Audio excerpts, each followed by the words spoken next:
नमस्कार। आज हम आयुर्वेद की एक बहुत ही खास चिकित्सा नस्य के बारे में बात करने वाले हैं।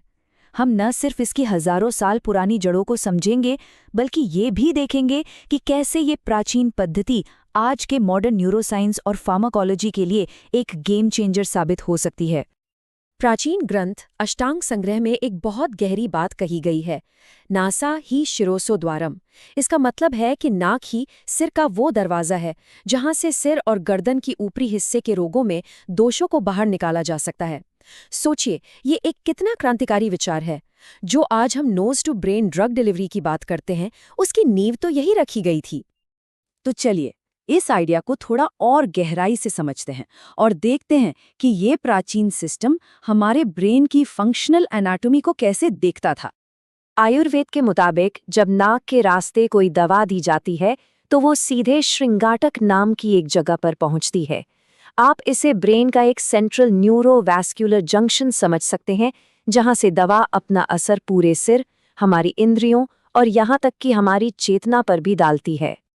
अब देखिए, ग्रंथों में कितनी खूबसूरत उपमा दी गई है। मुंजादि शीकामिव ये बताता है कि नस्य चिकित्सा हमारे सिर के चैनलों से दोषों को ठीक उसी आसानी और सफाई से निकाल देती है जैसे मूंज घास से उसकी सीख को बिना तोड़े आराम से बाहर खींच लिया जाता है। अच्छा, तो ये सिर्फ कोई फिलॉसफी नहीं थी। आयुर्वेद ने इसे एक बहुत ही सिस्टमैटिक और सटीक चिकित्सा पद्धति के तौर पर विकसित किया, जिसके अपने एकदम साफ प्रोटोकॉल थे। और ये श्लोक इसी सिस्टम की नींव रखता है। ये नस्य के 3 मुख्य प्रकार बताता है, जिससे ये साफ होता है कि इलाज सबके लिए एक जैसा नहीं था, बल्कि ये पूरी तरह से मरीज के शरीर की प्रकृति यानी दोष की स्थिति के हिसाब से पर्सनलाइज्ड होता था। और यहाँ पर वो सटीकता साफ दिखती है। अगर कफ दोष बड़ा है तो उसके शोधन के लिए विरेचन नस्य दिया जाता था। अगर वात दोष को शांत करना है और पोषण देना है तो बृंघण नस्य, और अगर पित्त दोष को शांत करना है तो शमन नस्य।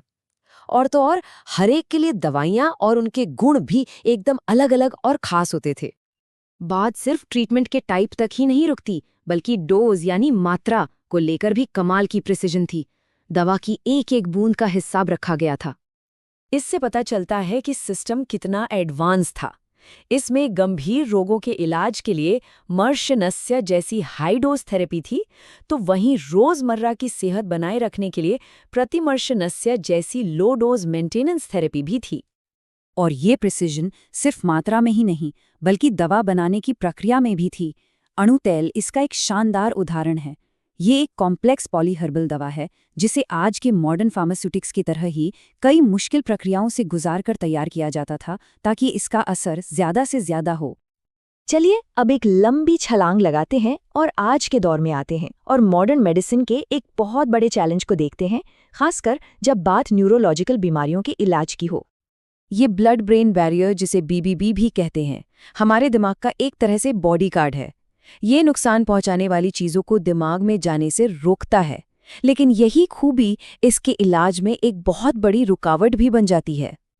और इसी ब्लड ब्रेन बैरियर की वजह से दिमाग से जुड़ी बीमारियों के लिए दवा को असरदार तरीके से ब्रेन तक पहुंचाना आज भी मॉडर्न फार्माकोलॉजी के लिए एक बहुत बड़ी चुनौती है। और बस यहीं पर आयुर्वेद का वो हजारों साल पुराना कॉन्सेप्ट कि नाक ही सिर का द्वार है, आज हमारे लिए अविश्वसनीय रूप से प्रासंगिक हो जाता है। ये सच में कमाल की बात है। एक तरफ आयुर्वेद का शिरसोद्वारम का सिद्धांत है और दूसरी तरफ मॉडर्न न्यूरोसाइंस की नोज टू ब्रेन डिलीवरी। दोनों ही एक ही बात कह रहे हैं कि नाक के रास्ते घ्राण और ट्रेजमिनल नर्व पाथवे का इस्तेमाल करके ब्लड ब्रेन बैरियर को बाईपास किया जा सकता है।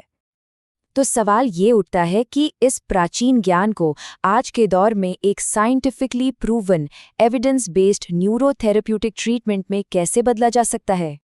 इसके लिए एक बिल्कुल साफ वैज्ञानिक रोडमैप की जरूरत है। इसमें शामिल हैं डिलीवरी के लिए इस्तेमाल होने वाले डिवाइसेस का FDA गाइडलाइंस के हिसाब से मानीकरण, अणुतैल जैसी दवाओं की HPLC/GCMS से केमिकल प्रोफाइलिंग और रैंडमाइज्ड कंट्रोल ट्रायल्स के जरिए इसके असर को साबित करना। तो कुल मिलाकर बात यह है कि ये रोडमैप हजारों साल पुराने ज्ञान और आज की कटिंग एज न्यूरोफार्माकोलॉजी के बीच एक पुल का काम कर सकता है। इसके जरिए नस्य को एक वैज्ञानिक रूप से प्रमाणित अंतर्राष्ट्रीय चिकित्सा मानक के तौर पर स्थापित किया जा सकता है। और ये हमें एक बहुत ही दिलचस्प सवाल के साथ छोड़ जाता है।